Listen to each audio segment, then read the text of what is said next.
आप सब? I hope आप अच्छे होंगे। Welcome to my channel Aaradhya academy. I am AG Nandwani. आज की वीडियो में हम प्रोबेबिलिटी को कंटिन्यू करने वाले हैं। लास्ट वीडियो में हमने प्रोबेबिलिटी किया जो ऑलमोस्ट कंप्लीट हो चुका था। सिर्फ उसमें 2 टॉपिक्स बचे थे, एक डबल डाइस वाला, एक कार्ड्स वाला। आई होप आपने वीडियो देख ली होगी। आई होप नहीं, मुझे पूरा यकीन है कि आपने देख ही ली होगी और सारी कंसेप्ट अच्छे से क्लियर कर ली होगी। जिसने भी नहीं देखी सबसे पहले जाके वो वीडियो देखो। और हम आज कंटिन्यू करेंगे नेक्स्ट टॉपिक्स। बिल्कुल थोड़ा सा रह चुका था हमारा। सबसे इम्पोर्टेंट चैप्टर है 10th क्लास का। इम्पोर्टेंट भी कह सकते हो, इजी भी कह सकते हो, क्योंकि जो आपका मैथ्स में स्कोर करने में हेल्प करता है वो आपका स्टैटिस्टिक्स, प्रोबेबिलिटी, कंस्ट्रक्शन। ये 3 चैप्टर हैं जो कि मैथ्स में सबसे ज्यादा इजी हैं। इसलिए स्टूडेंट्स इन पे बहुत ज्यादा फोकस करना, इनके क्वेश्चंस की प्रैक्टिस इतनी करना कि इसमें से एक भी नंबर कटने के चांसेस ना हो। तो चलिए कंटिन्यू करते हैं। हमारा पहला topic double dice. Single dice का तो हमने क्वेश्चन किया ही था कि एक डाइस होता है, उसमें 1 2 3 4 5 6 नंबर होते हैं जो आप खेलते हो। लूडो लॉकडाउन में सबने बहुत ज्यादा खेली है, तो 6 नंबर। लेकिन डबल डाइस में क्या होता है? सिंगल डाइस से रिलेटेड हमने क्वेश्चन भी किए थे कि प्राइम नंबर्स अगर आ जाए, ऑड नंबर्स आ गए, 2 से 6 के बीच में आ रहा है, मोर देन 4 आ रहा है, इक्वल देन 4 है, लेस देन 4 है, ये सब हम ऑलरेडी लास्ट वीडियो में कर चुके हैं। तो अब डबल डाइस से रिलेटेड करते हैं। सपोज 2 पर्सन खेल रहे हैं। सपोज क्या 2 ही खेलते हैं इसमें, ये 2 से ज्यादा, बट वो सिंगल डाइस नहीं डबल डाइस से खेल रहे हैं। तो क्या होता है, अगर मैंने 2 डाइस एक साथ फेंके, मेरा दोनों में पहली बार 1 1 आ गया दोनों में। नेक्स्ट टाइम मेरा एक में 1 आया, एक में 2। नेक्स्ट टाइम मेरा एक में 1, एक में 3, एक में 1, एक में 4, एक में 1, एक में 5, एक में 1, एक में 6। ऐसे ही नेक्स्ट टाइम मेरा एक में 2, फिर 1 आ गया, 2 2 2 3 2 4 2 5 2 6। अब ये कब तक चलेगा? तुम्हारे मन में ये क्वेश्चन आ रहा होगा, कब तक चलेगा? जब तक मेरा दोनों में सेम नंबर, लास्ट नंबर 6 6 ना आ जाए, तब तक मैं इस टेबल को कंटिन्यू करूंगी। पहली बार मेरा 1 1 आया, दूसरी बार मेरा 2 और 1 आया, और ये सीरीज चलती रही। नेक्स्ट टाइम मेरा पहले डाइस में 3 आ गया और अगले में 1 आ गया। Same as it is 3 2 3 3 3 4 3 5 3 6। Same as it is 4 1 4 2 4 3 4 4 4 5 4 6 5 1 5 2 5 3 5 4 5 5 5 6। इसी तरह 6 1 6 2 6 3 6 4 6 5 6 6। ये मेरा टेबल बनके तैयार 2 डाइस का। जब भी 2 डाइस से रिलेटेड क्वेश्चन आएगा, आपको ये टेबल प्रिपेयर करना है। Without preparing this table not possible to solve question of related to double dice. ठीक है, तो ये मैंडेटरी है ये टेबल प्रिपेयर करना। अब इससे रिलेटेड कोई भी क्वेश्चन पूछ लिया जाएगा डबल डाइस से रिलेटेड, सिंपल सा काम करना है, ये टेबल प्रिपेयर करना है। लास्ट में देखो 6 6 आ रहा है। अब इससे रिलेटेड कुछ भी पूछ लिया जाएगा, आपको उसका आंसर दे देना है। टोटल आउटकम्स कितने बन रहे हैं? आप जब ये टोटल नंबर काउंट करोगे, हमारे टोटल आउटकम्स बनेंगे 36। ठीक है, तो इससे रिलेटेड हम क्वेश्चन करते हैं। क्या क्या क्वेश्चन पूछा जाएगा? एनसीईआरटी में भी हमने 2-3 क्वेश्चन छोड़े थे, इसी टेबल से रिलेटेड क्वेश्चन है। तो एक क्वेश्चन हम करते हैं। तो क्वेश्चन है हमारा 2 dice are thrown at the same time. 2 dice are thrown at the same time. Table हमारा तैयार है। Find the probability that the sum of 2 numbers, sum माने प्लस, उनका एडिशन, उनका total, appearing in the top of the dice is more than 9। उनका सम जो है वो more than 9 होना चाहिए। तो सम माने प्लस करके देखो, अगर मैं 2 और 5 को प्लस करूंगी 7 आएगा, बट मुझे more than 9 चाहिए। 9 भी नहीं चलेगा क्योंकि उसने मोर देन 9 बोला। अगर वो इक्वल 9 बोलता तो मैं 9 वाला भी ले लेती। More than 9 5 5 10, 6 5 11, 6 4 10, 5 6 11, 6 6 12, 4 6 10. Anyone? Any other number? No. 1 2 3 4 5 6. तो टोटल नंबर मेरे कितने आए? 6. Probability number of more than 9 कितने हैं हमारे पास? 6. टोटल आउटकम्स कितने हैं? 36. स्टैंडर्ड फॉर्म में कर दो, 1/6 मेरी प्रोबेबिलिटी है।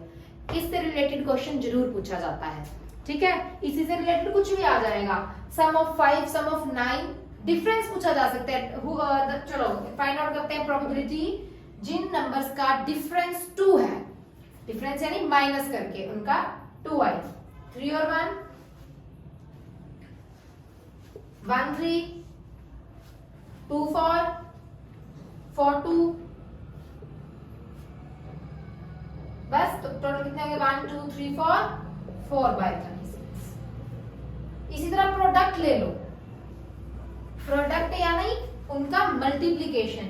अगर मैं बोलूं कि प्रोडक्ट ऑफ 6 की मुझे प्रोबेबिलिटी बताओ, तो प्रोडक्ट ऑफ 6 फाइंड आउट करो। 2 3, 3 2, स्टार लगा लेते हैं, सेम सेम हो जाएगा, कंफ्यूजन हो जाएगी। और 6 1, 1 6। इसके अलावा कोई ऐसे नंबर जिनका प्रोडक्ट 6 हो, 1 2 3 4, तो क्या प्रोबेबिलिटी बनी इनकी भी? 4/36। इनको आप स्टैंडर्ड फॉर्म में कर सकते हो। तो प्रोडक्ट, सम, डिफरेंस, इससे रिलेटेड इनका पूछा जा सकता है कोई भी क्वेश्चन।